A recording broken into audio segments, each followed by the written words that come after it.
Bom, então nós queremos passar um vídeo sobre o tema desse ano e ministrar a palavra de Deus nessa manhã, e no final nós vamos juntos em família ceiar. Vamos juntos.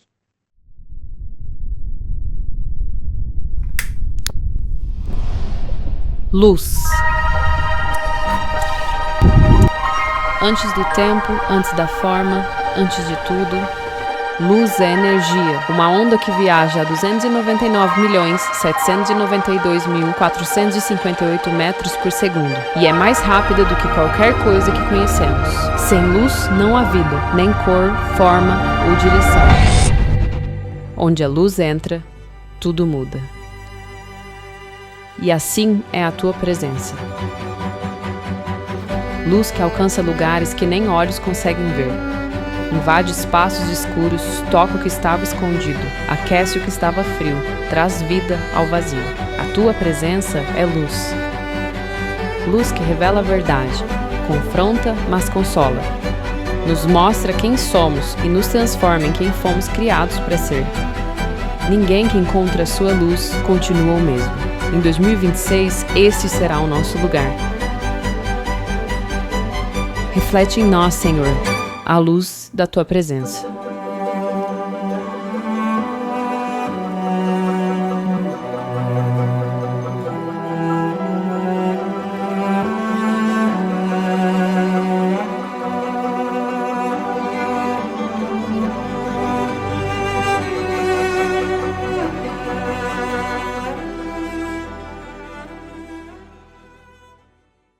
Glória a Deus. O tema que nós temos para esse ano, que o Senhor deu. Hoje nós estamos ministrando não só sozinho, mas todas as igrejas aliançadas, debaixo da orientação de uma paternidade, sobre esse tema tão precioso, a luz da tua presença. O tema estava lá atrás já, você entrou nem viu, mas já estava lá atrás o tempo todo. E a gente gosta de sempre fixar o nosso tema, para a gente, durante todo o ano, nos lembrarmos debaixo daquilo do que estamos caminhando debaixo, né? Então, nessa manhã, está ali o versículo, mas eu quero ler somente ele. Não, já está assim, né, Caio? É assim que começa, né? Tá certo, então. Então vamos lá. Salmo 89, 15. Diz assim: Feliz é o povo que ouve o alegre chamado para adorar, pois andará na luz de tua presença, Senhor. Então o tema é a luz da tua presença. Esse tema, observe que está tudo junto numa única frase, porque fala de uma única pessoa, de uma única essência. Queridos, esse versículo que nós lemos, ele fala de um povo que é um povo alegre, porque esse povo respondeu, ouviu o chamado de Deus para adorar. Agora é interessante porque há um chamado de Deus para que o adoremos. E o povo que responde a esse chamado alcança um lugar de satisfação, de alegria, de prazer na presença de Deus. E eu acho lindo porque ele diz que esse povo que atende a esse chamado é um povo feliz e alegre, que anda na presença ou na luz da presença do nosso Deus. E por toda a Escritura Sagrada, se você ler a palavra de Deus, você vai ver que a luz é um símbolo da presença de Deus. Na verdade, a Bíblia, quando fala de luz, ele está falando da essência de Deus como um ser tão precioso e tão maravilhoso. Há um texto que Paulo explica isso quando ele escreve a Timóteo, a carta escrita a Timóteo, capítulo 6, versículo 16, que diz: somente a ele, a Deus, pertence a imortalidade. E ele, observe a frase, ele habita em luz, tão resplandecente que nenhum ser humano pode se aproximar dele. Ninguém jamais ouviu nem pode ver. A ele sejam honra e poder para sempre. Amém. Quando eu olho para esse versículo, me vem à mente a imagem do sol. A gente percebe o calor do sol, a gente é alcançado pelos raios do sol, porém a gente não consegue olhar fixamente para o sol. Eu vejo Deus desta forma, um Deus tão precioso, tão maravilhoso, que nos alcança, mas a nossa mente não consegue alcançar a plenitude de quem Ele é. Assim é o nosso Deus. A sua presença, ela nos envolve, ela nos constrange, mas a nossa estrutura não permite vê-lo na sua plenitude. E é interessante porque tudo que pudermos experimentar nesta vida, de melhor que seja, jamais poderá se comparar àquilo que nos aguarda na eternidade. E a Bíblia, ela inicia em Gênesis, no livro de Gênesis, e termina no livro de Apocalipse, revelando Deus como luz. Observe como começa, Gênesis 1:3. Disse Deus, haja luz, e houve luz. E a pergunta é, que luz é essa? Porque se você ler a Bíblia Sagrada, capítulo 1, capítulo 2, os primeiros capítulos de Gênesis, se você pegar a parte da criação de Deus, você vai descobrir que somente no quarto dia da criação, Deus cria todas as coisas em 6 dias, e no sétimo Ele descansa. Quando você lê o que Deus criou em cada dia, você vai perceber que o sol, a lua e as estrelas foram criadas no quarto dia.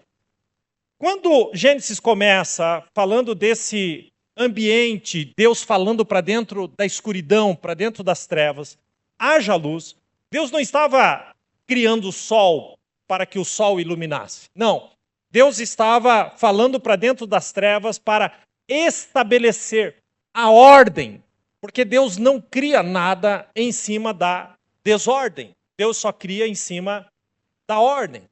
Existe uma porção de gente que quer que Deus faça milagres em cima da sua desordem. Eles não aceitam que Deus entre e organize, coloque em ordem as suas vidas primeiro, para depois construir aquilo que está no seu coração. Esquece, meu irmão, isso é bíblico. Deus não cria nada em cima da desordem.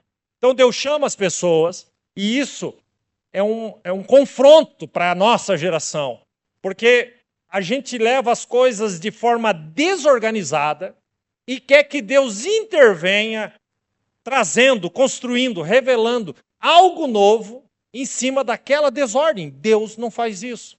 Então o que Deus faz? Deus se revela a cada um de nós, primeiramente ao nosso coração, ao nosso entendimento, para que gerando uma ordem, para que gerando então esse entendimento de quem Ele é de fato e nos rendermos a Ele, a partir de então, Deus faz coisas grandes e firmes que nós não somos capazes nem de imaginar. Quem está entendendo isso? Diga amém. Então, antes de Deus criar, Deus vai estabelecer a ordem. E como Deus estabelece a sua ordem? Através da luz. Deus é luz. Então, quando Deus diz haja luz, houve luz, a luz trouxe a ordem. Aquilo que antes era um caos, aquilo que antes eram trevas. Agora eu quero que você grave bem isso. Então Deus fala para dentro das trevas. Há uma ação de autoridade, onde a luz chega, as trevas se dissipam. Olha que coisa preciosa. E eu quero que você vá acompanhando comigo. Essa luz aqui, mencionada em Gênesis capítulo 1, versículo 3, ela é traduzida da palavra hebraico e ela significa brilho intenso, relâmpago, que nada mais é do que a própria presença de Deus se manifestando de maneira visível. E o verbo hebraico aqui, haja luz. O verbo hebraico haja significa literalmente seja estabelecido. Observe que não é algo como acender e desligar. Não, é algo que fica estabelecido. É uma luz estabelecida, porque Deus, Ele é assim. Agora isso está em Gênesis, quando você vai, esse é o piso térreo da Bíblia Sagrada. Quando você vai lá para cima, para o terraço, em Apocalipse, observe o que diz Apocalipse 21, 23. Já no final da Bíblia. A cidade, falando do céu, a cidade não precisa de sol nem de lua, pois a glória de Deus a ilumina, e o Cordeiro, Jesus, é a sua lâmpada. Agora observe Desculpe, Apocalipse agora no 24 diz, ainda nesse versículo, as nações andarão aonde? Em sua luz. Mas observe que no versículo anterior está dizendo que não precisa de sol. Não está falando mais de coisas criadas, mas está falando da essência de Deus. As nações andarão em sua luz, e os reis em toda a sua glória entrarão na cidade. Agora olha, Apocalipse, capítulo seguinte, 22, versículo 5. Ali não haverá mais noite. Eles não precisarão de luz de candeia, nem da luz de sol, pois o Senhor Deus os iluminará, e eles reinarão para todo o sempre. A luz da tua presença. Você pode aplaudir o Senhor?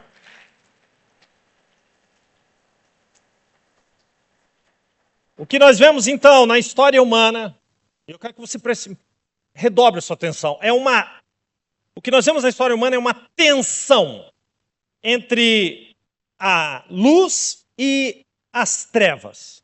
E como é bom ler a palavra de Deus, porque nós descobrimos o final.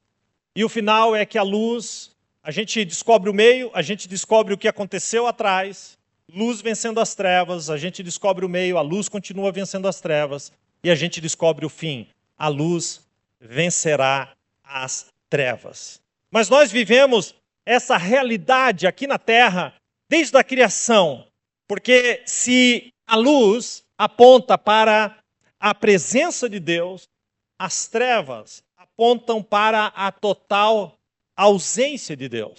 E a total ausência de Deus aponta diretamente para uma figura, a figura de Satanás. Mas quando a gente volta para o livro de Gênesis, eu quero voltar um versículo com você, Gênesis 1, versículo 2 e 3, diz assim, a terra, porém, estava sem forma e vazia, e havia trevas sobre a face do abismo, e o Espírito de Deus pairava sobre as águas. E disse Deus, haja luz, e houve luz. A palavra hebraica traduzida aqui como trevas significa escuridão absoluta, uma cobertura espessa de trevas que quase não pode ser tocada. Eu te pergunto, você já esteve num lugar assim? Eu tenho uma lembrança da minha infância.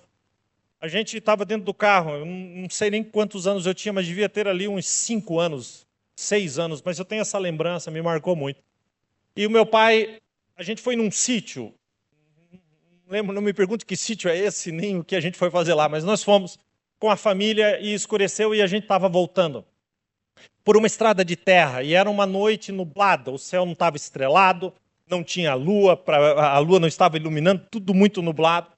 E aí eu lembro de uma conversa entre o meu pai e minha mãe, e a minha mãe comentou com meu pai e disse, meu Deus, parece que está tão escuro, somente a luz do carro. E o meu pai foi fazer uma brincadeira, quase matou minha mãe do coração, mas foi fazer uma brincadeira, o carro estava em movimento, não em alta velocidade, mas em movimento.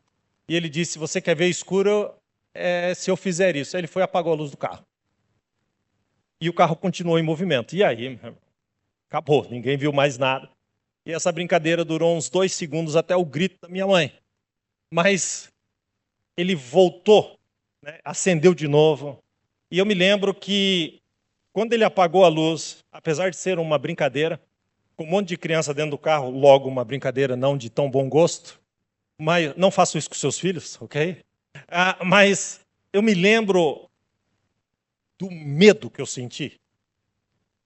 Porque o carro estava em movimento e, de repente, eu não vi mais nada. Não vi nem dentro do carro. Uma escuridão, um breu total. E eu me lembro do medo que eu senti. E quando a luz volta, que meu pai acende a luz do carro e ilumina a estrada novamente, o alívio, a sensação de alívio, de tranquilidade, de proteção que a luz daquele carro estava trazendo para aquele momento. Sabe, é disso que os textos bíblicos falam. A gente está nos movimentando naquilo que nós chamamos da nossa vida. O que seria de nós se nós não tivéssemos luz nenhuma?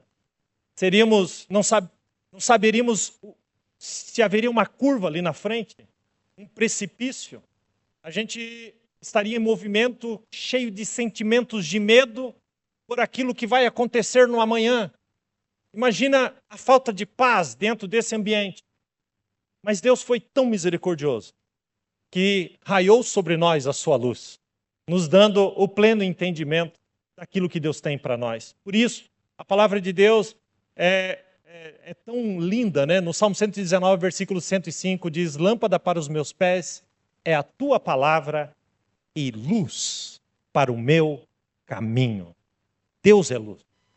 O que acontece com a gente é que muitas vezes a gente quer viver uma vida sem Deus. E aí nós queremos confiar na nossa própria intuição, nas mais absolutas trevas. Não somos capazes de compartilhar o rumo da nossa vida e entregar isso na mão de Deus. Quem está entendendo isso?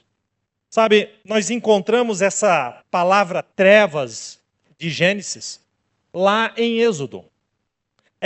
No livro de Êxodo, quando Deus envia a nona praga. A nona praga é uma praga de trevas. Olha o que diz o texto sagrado. Êxodo 10, 21. O Senhor disse a Moisés: estende a mão em direção ao céu e a terra do Egito ficará coberta. Deu uma escuridão tão densa, para pensar nisso, que poderá ser apalpada. Moisés estendeu a mão em direção ao céu e uma escuridão profunda cobriu toda a terra do Egito por 3 dias. Nesse período, as pessoas não conseguiam ver umas às outras e ninguém saía do lugar. Mas onde viviam os israelitas? Havia luz, como de costume, ou como sempre. Quando você olha para esse tipo de treva, você tem que entender que havia uma escuridão. A praga da escuridão foi algo, das trevas, foi algo tão fechado que eles se sentaram e ficaram onde estavam por 3 dias. Eles perderam completamente a orientação de onde estavam. Então eles se sentaram e ficaram 3 dias naquele lugar. Onde cada um estava, ali ficaram.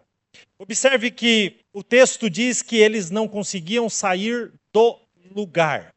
Essa é uma característica de quem está longe de Deus, de quem decidiu viver a sua própria vida, o seu próprio caminho, deixando Deus fora dos seus planos. Não consegue sair do lugar. É um looping. Parece que agora vai, mas não vai, não acontece, não rompe, não atravessa, não voa. Parece que está sempre no mesmo lugar. É interessante porque nessa praga, mesmo que eles tentassem acender uma vela, mesmo que eles tentassem acender um candeeiro, eles não conseguiam. As trevas não permitiam que o fogo pegasse fogo, que a luz permanecesse. Não. Mas é interessante o contraste, porque, como sempre, o povo de Deus tinha luz nas suas habitações. Esse é o contraste dos que amam a Deus e dos que não amam a Deus. E aqui fala desse tipo de trevas que podia ser quase que apalpada. Mas louvado seja o santo nome de Deus, que na casa do povo de Deus havia luz. A minha pergunta nessa manhã: há luz na sua casa? Porque onde tem luz, as trevas são afugentadas. Eu falei do Velho Testamento, deixa eu dar agora um exemplo no Novo Testamento. A Bíblia menciona alguns detalhes interessantes a respeito da crucificação de Jesus. Observe o que diz o texto de Marcos 15, primeiro 33 e o 34.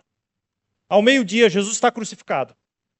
Ao meio-dia desceu sobre toda a terra uma escuridão, que durou 3 horas. Por volta das 3 da tarde, Jesus clamou em alta voz: Eloi, Eloi, lama sabachthani, que quer dizer: meu Deus, por que me abandonaste? Então, versículo 37, então Jesus clamou em alta voz e deu o último suspiro.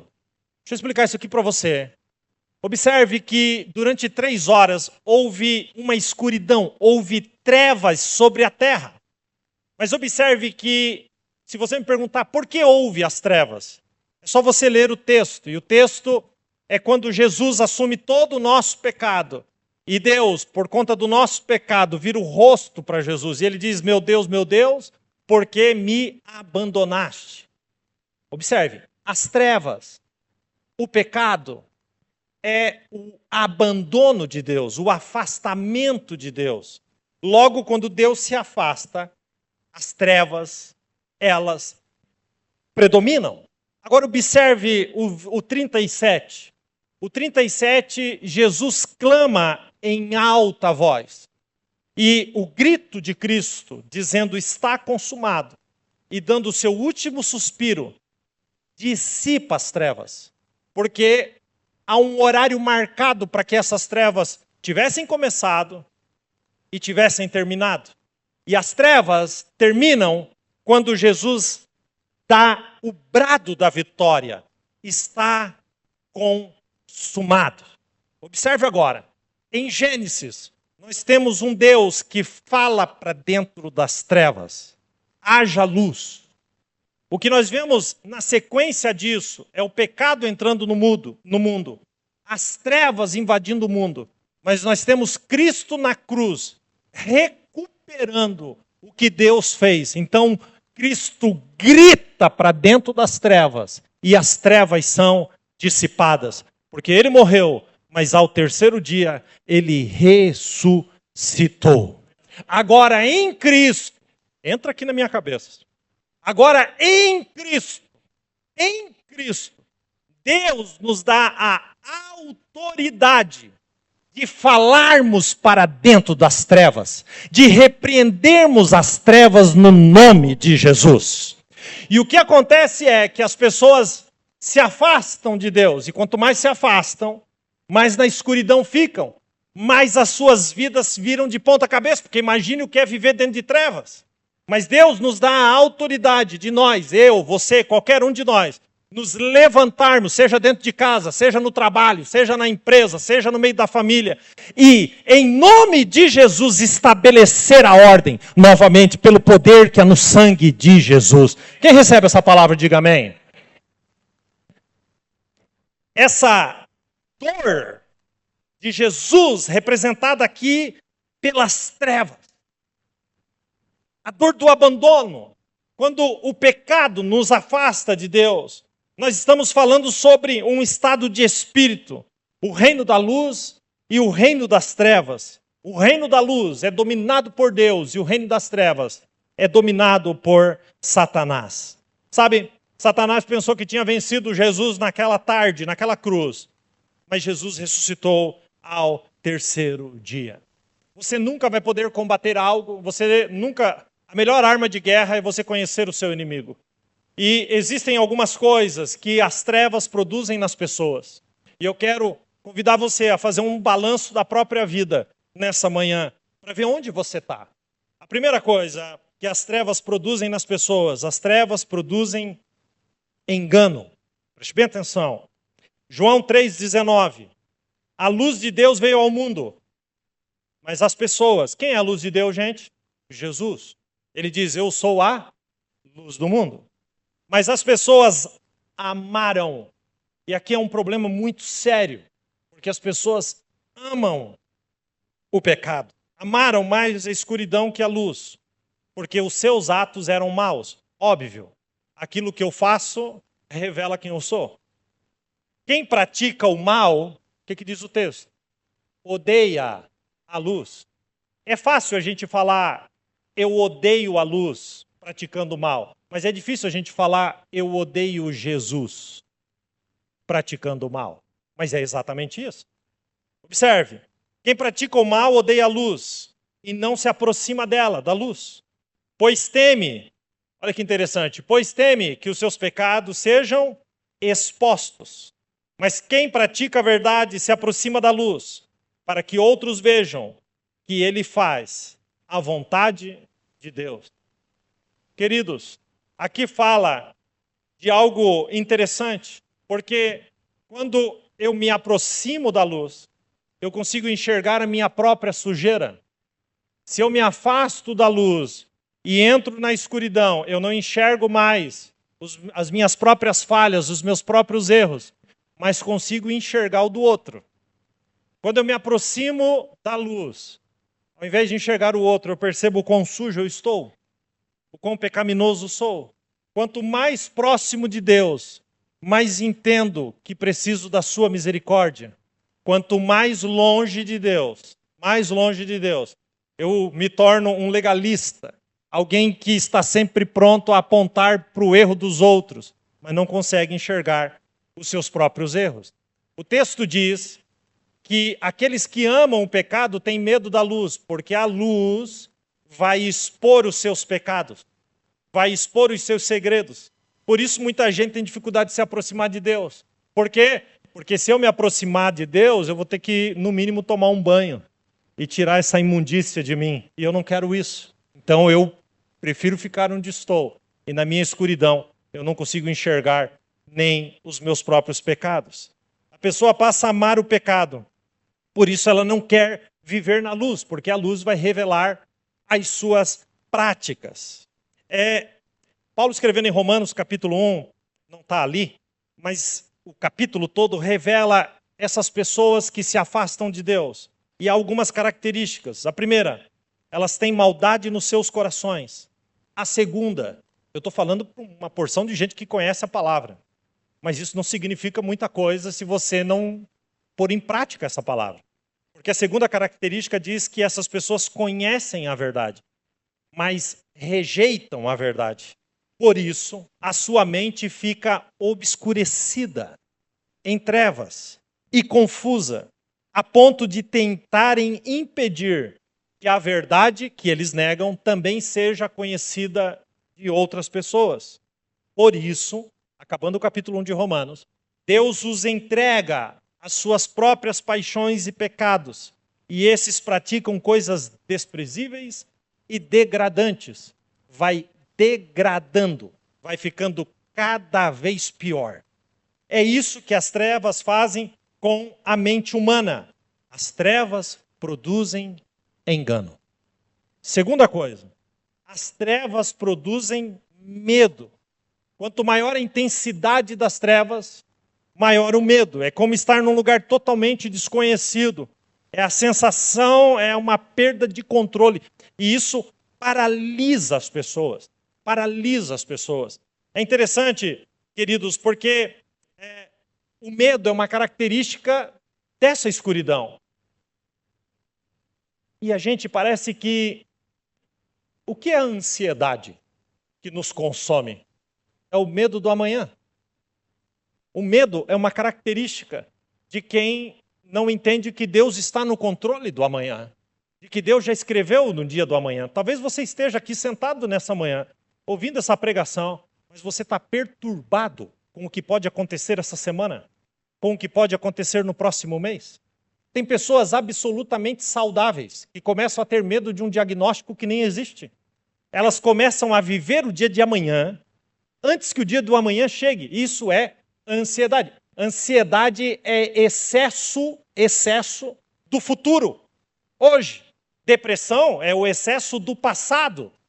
Hoje, estresse é excesso do hoje dentro do dia de hoje. É uma sequência. Mas esse desespero, esse medo, que muitas vezes o passado é conectado ao futuro. O que aconteceu atrás, obrigatoriamente vai acontecer de novo no futuro. E isso gera medo, gera uma tristeza, gera uma angústia, gera um aperto no coração. Pessoas andam perturbadas, apalpando para ver se conseguem caminhar um pouco mais. Mas em nome de Jesus, o Senhor te trouxe aqui nessa manhã. Ele é a luz que coloca a ordem no caos. E depois de fazê-lo, ele constrói algo lindo e maravilhoso, escrito pelas próprias mãos dele. Você recebe isso? A Bíblia diz em Isaías 9, 22, que o povo que caminhava em trevas viu o que, gente? O que mudou? Viu uma grande luz sobre os que viviam na terra da sombra da morte, raiou uma luz. Essa profecia, ela se cumpre quando Jesus vai morar numa cidade chamada Cafarnaum. E ele faz daquela cidade a base do seu ministério. E a partir do momento que Jesus estabelece seu ministério naquela cidade, aquela cidade nunca mais foi a mesma. Se você for em Cafarnaum hoje, na entrada da cidade, no portal da cidade, está escrito: Cidade de Cafarnaum, a cidade do grande rei Jesus. A cidade de Cafarnaum, até hoje, está lá. Sabe, aquela cidade mudou, a chave virou. Uma luz começa a brilhar sobre aquela cidade. E quando eu digo cidade, eu não estou falando de prédio, de casa, de rua. Eu estou falando de pessoas. O medo e a escravidão dominavam aquelas pessoas. Mas agora, o coração delas estava sendo alcançado por essa luz. E muitos pensam no inferno apenas como lugar onde muitos estarão após a sua morte, aqueles que negaram o nome de Jesus. Um lugar onde as pessoas experimentarão sofrimento eterno. E você tem razão, mas assim como nós temos a oportunidade de experimentar um pouco do céu na terra, isso é tão precioso, porque viver em paz nessa terra é um reflexo daquilo que teremos no céu para todo sempre. As pessoas também podem viver na terra um reflexo do inferno. E aí vem a expressão: a minha vida está um inferno. A palavra inferno pode ser aplicada nos nossos dias, porque na verdade muitas pessoas estão de fato vivendo literalmente o inferno.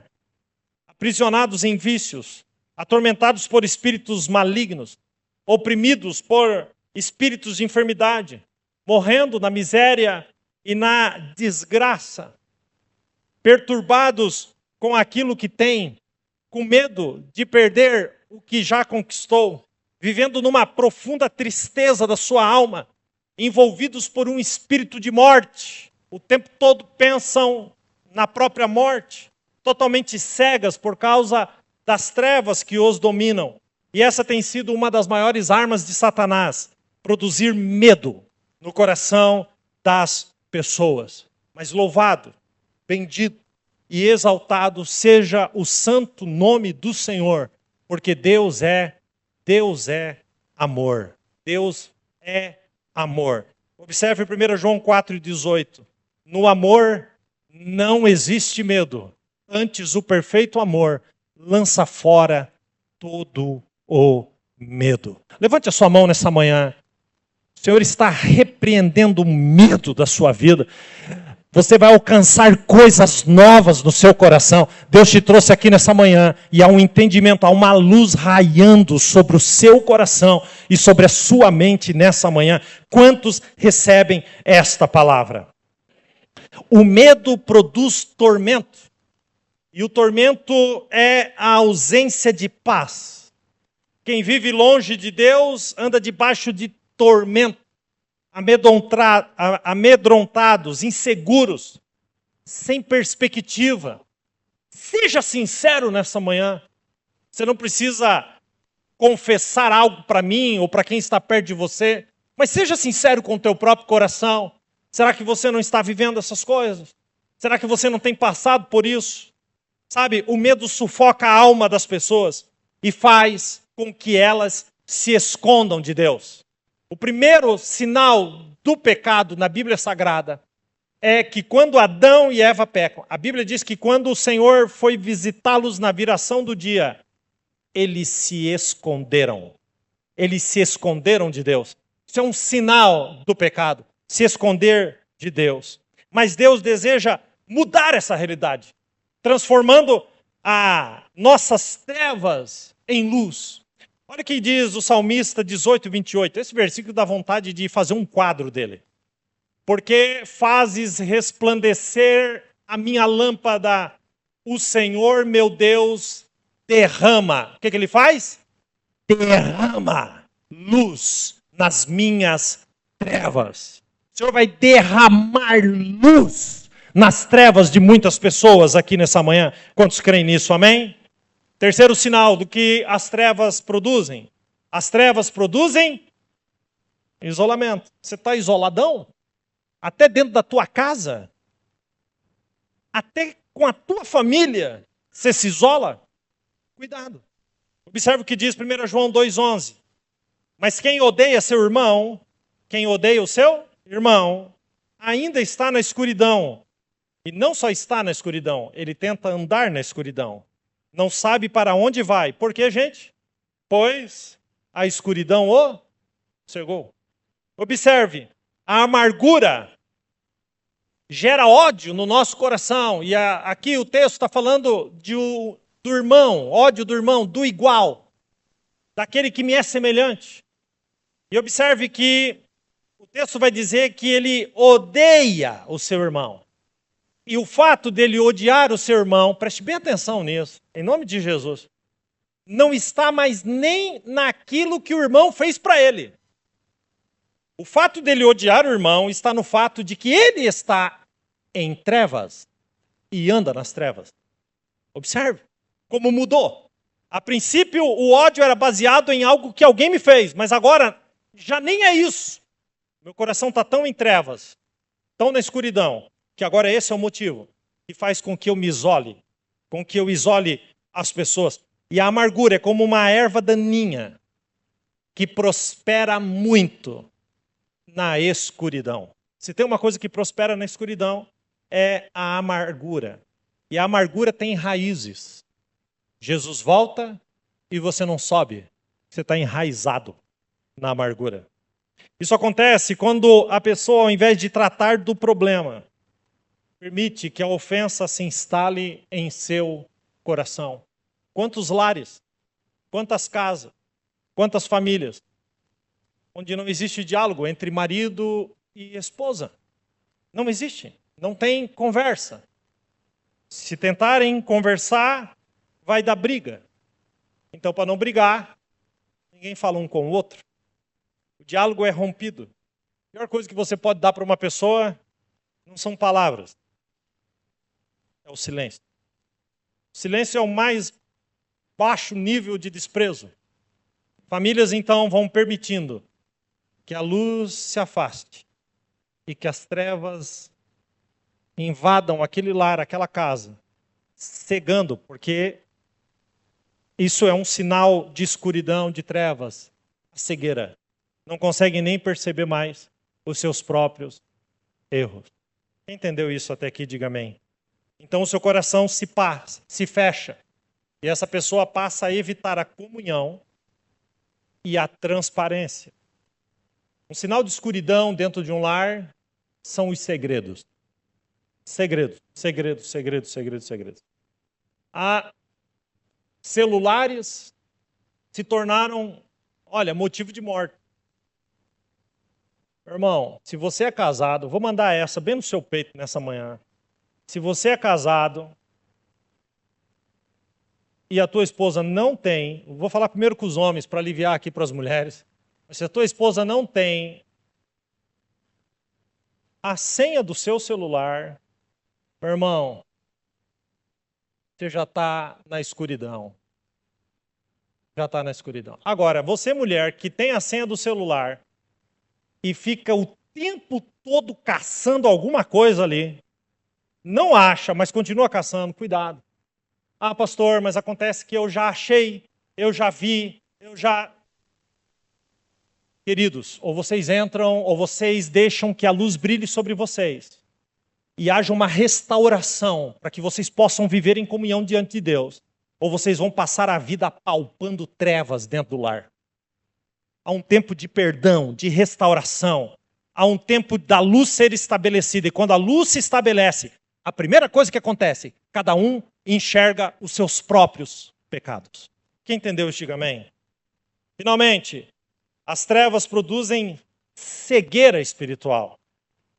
Observe o texto 2 Coríntios 4:4. O Deus desse mundo cegou a mente dos que não creem, para que não consigam ver a luz das boas novas, não entendendo essa mensagem a respeito da glória de Cristo, que é a imagem de Deus. Nessa manhã eu faço duas coisas. Eu prego e oro. Primeiro eu prego para você ouvir, mas eu oro para que os olhos do teu entendimento sejam abertos e você compreenda esta palavra. É interessante, porque quando Deus manda o profeta Jonas a Nínive, lá no livro do profeta Jonas, quando Deus vai lançar o desafio para o profeta, profetizar para aquela nação, para aquela cidade, uma cidade de 120 mil homens, a Bíblia vai dizer que quando Deus vai convocar Jonas para ir até aquela cidade, Deus fala de uma característica daquela cidade. E a característica é, eles não conseguem discernir entre mão esquerda e mão direita. Óbvio que eles sabiam discernir qual era a mão direita, qual era a mão esquerda. Do que Deus estava falando? Deus estava falando de uma cegueira espiritual. Eles não conseguiam mais saber o que era de Deus, o que era do mundo, o que era... Virou uma grandiosíssima salada. E o que tem de cristão que está dentro dessa salada, e se você perguntar no que ele crê em 4 ou 5 religiões ao mesmo tempo. Ele pegou um pedaço de cada uma e ele criou a dele própria. É uma salada, não consegue discernir. Por quê? Porque as trevas produzem cegueira espiritual. E a cegueira espiritual produz uma mentalidade de escravidão. Você vira um escravo.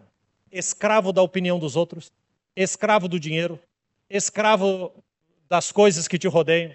Você não consegue mais viver uma vida em liberdade diante de Deus. Quando a gente olha para a Índia, por exemplo, aquela nação, existem milhares de religiões, todos dentro daquela nação. Ninguém sabe, cada um acredita numa coisa. São as castas. Nada muda aquela condição. Eles nascem entendendo que se eles nasceram naquela casa, naquela família, eles têm que nascer assim, viver assim e morrer assim. E quantos de nós hoje, por causa de uma carga religiosa, tradição religiosa que recebemos, não conseguimos nos libertar e romper e crer na pessoa de Jesus Cristo como ela é? Sabe, a pessoa vive na escravidão e nem sabe que poderia experimentar a liberdade. Eu quero terminar dizendo que as trevas são reais. Elas produzem engano, medo, isolamento e cegueira espiritual. Mas a palavra nos mostra, e louvado seja Deus por isso, que a luz é mais forte do que as trevas. De Gênesis a Apocalipse, a luz sempre vence as trevas. E as trevas, grave bem isso, as trevas só existem até que a luz se manifeste. Não sei se você já teve a oportunidade de ficar dentro dessa igreja aqui, com todas as luzes apagadas. Como nós isolamos as janelas, enfim. Aqui é uma escuridão, está aqui, é uma escuridão total. Para a gente acender a luz, quando a primeira pessoa chega aqui, entra por essa porta, e tem um quadro de energia ali na segunda coluna. Para a pessoa ir dessa porta aqui, até aquela segunda coluna, onde tem um quadro de energia, onde vai poder ligar pelo menos uma luz de referência, você vai apalpando. Literalmente, é linha reta aqui, é só subir e acender. Mas a gente vai apalpando, até chegar no quadro de energia.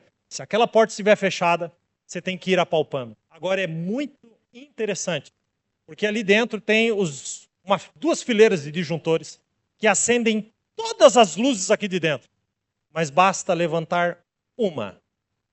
Só uma. Uma. Que vai acender 2 ou 3 das menores. E essa uma nos orienta e nos faz ver tudo que tem aqui dentro. Tudo que tem aqui dentro. Porque a luz domina sobre as trevas. E aí, o que a gente faz? Aí eles sobem, e aí eles acendem tudo isso que vocês estão vendo. Quanto mais luz, mais claridade, mais as trevas são afugentadas, a escuridão tem que sair, porque a luz chegou. Porque a luz vence as trevas. A luz de Deus quer entrar dentro da sua casa.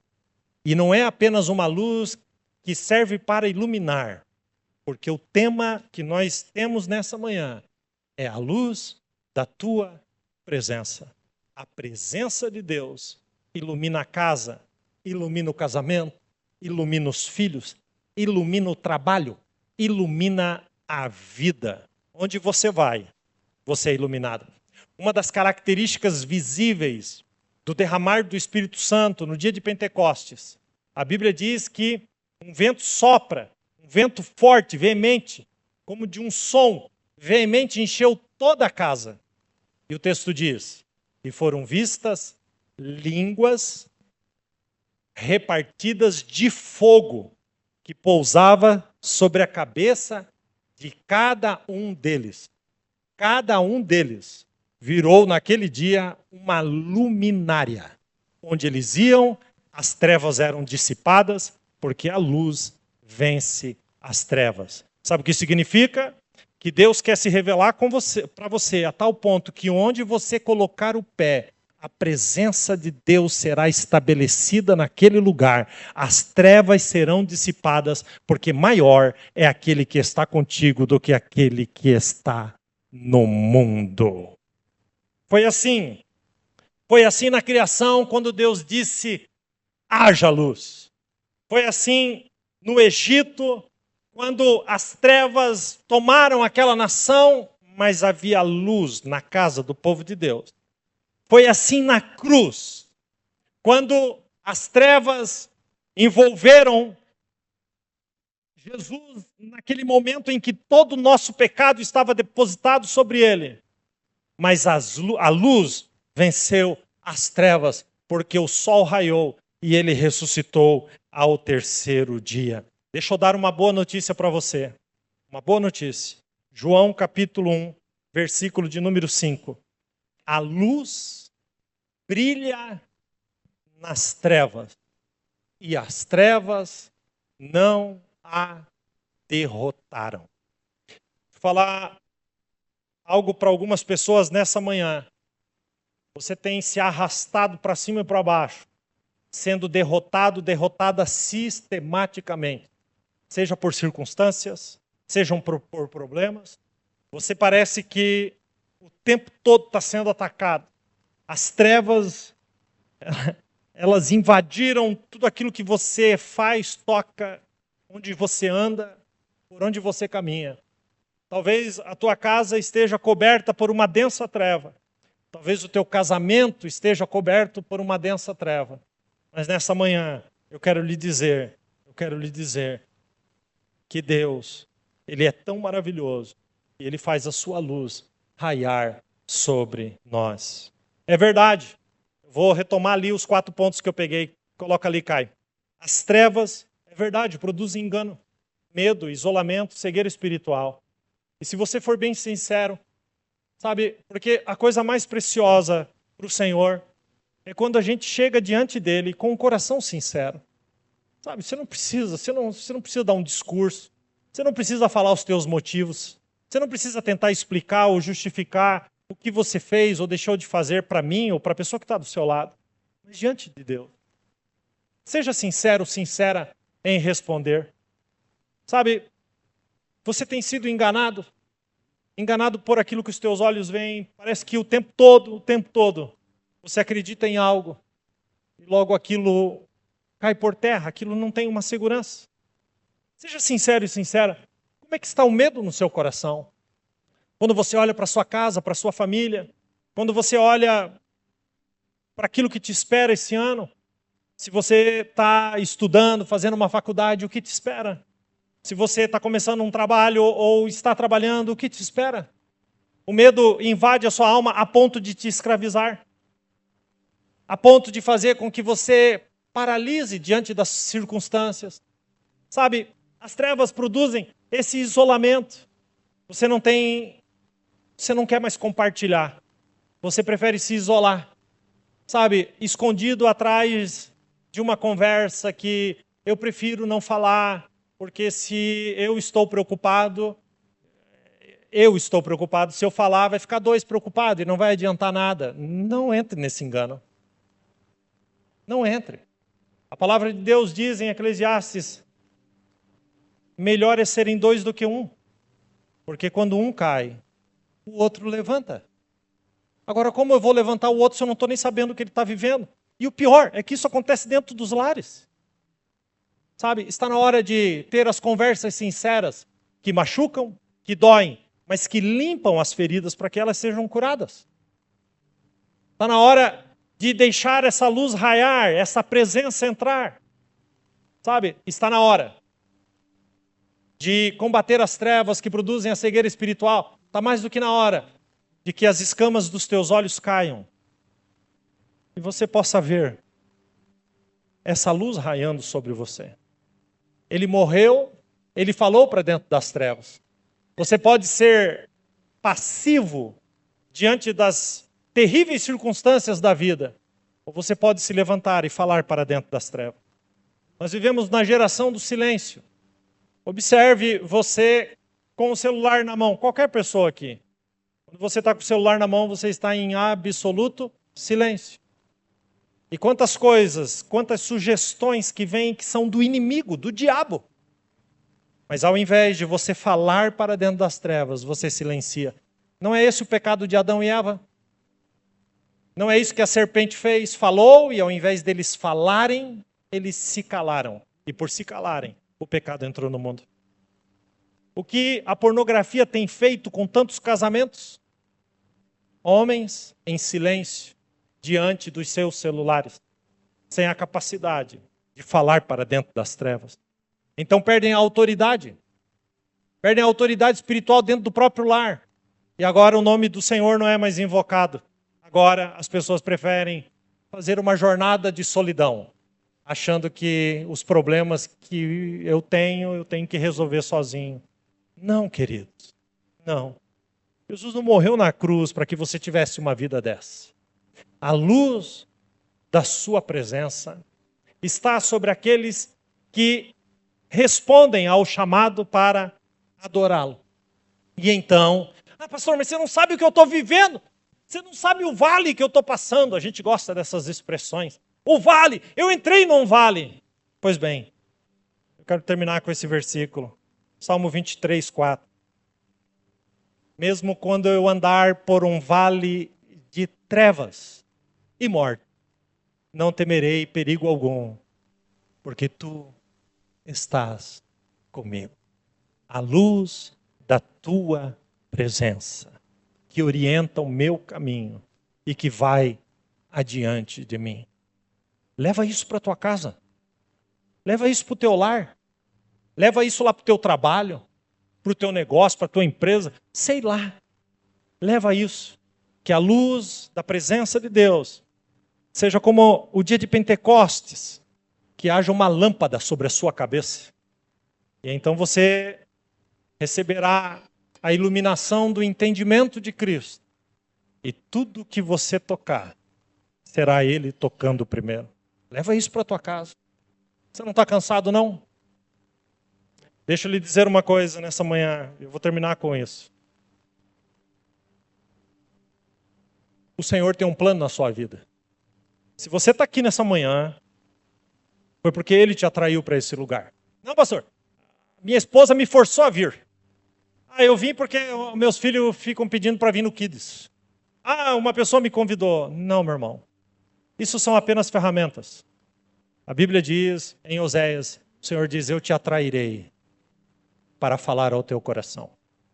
O Senhor te atraiu para esse lugar, para falar ao seu coração. Está na hora de você responder a isso. Está na hora de você responder ao chamado de Deus e levar a luz da presença de Deus para dentro do teu lar. Eu não preciso temer mal algum, porque quando eu vejo um vale de trevas, eu sei que Deus está comigo. E onde a luz entra, as trevas se dissipam. As trevas se dissipam. A luz da presença de Deus. A luz da presença de Deus. E eu não quero que você pense que essa luz está somente aqui nessa manhã na igreja. E que domingo que vem você vai voltar aqui para receber um pouco mais dessa luz. Não. Você vai sair com essa luz sobre a sua cabeça nessa manhã. E você vai sair por aquela porta. O Senhor te trouxe aqui. O Senhor te atraiu aqui. Ele te ama e Ele te envolve com os laços de amor. Sabe, deixa eu dar uma boa notícia para você, depende de como você vê. Você é um peixe fisgado pelo Senhor. Sabe quando você joga a linha e o peixe está fisgado mesmo, então você vai puxando e aquele peixe se bate, mas agora ele pertence a você, você que pescou ele. Ele vai servir para um propósito. Se você está aqui nessa manhã, você é um peixe fisgado. E é bem provável que você esteja cansado de se debater de um lado para o outro, tentando escapar daquele que te ama, que morreu por você, pela sua casa. A luz da presença. Está na hora de nós, como cristãos nessa geração, vivermos de acordo com aquilo que acreditamos. Levar a luz da presença de Deus para dentro das nossas casas. Aqueles que se dizem cristãos, mas vivem longe da luz de Deus. Quem entendeu essa palavra, diga amém. Esse vai ser o nosso tema esse ano. A luz da tua presença. Serão 3 ministrações agora até o dia 22. Depois eu acredito que nós estaremos prontos para os nossos 21 dias de jejum e oração. Deus vai fazer coisas extraordinárias agora, fevereiro e março, que vão impactar a sua vida pelos próximos anos. Deus vai fazer coisas tremendas, mas você tem que querer. Você tem que querer. Fale para dentro das trevas.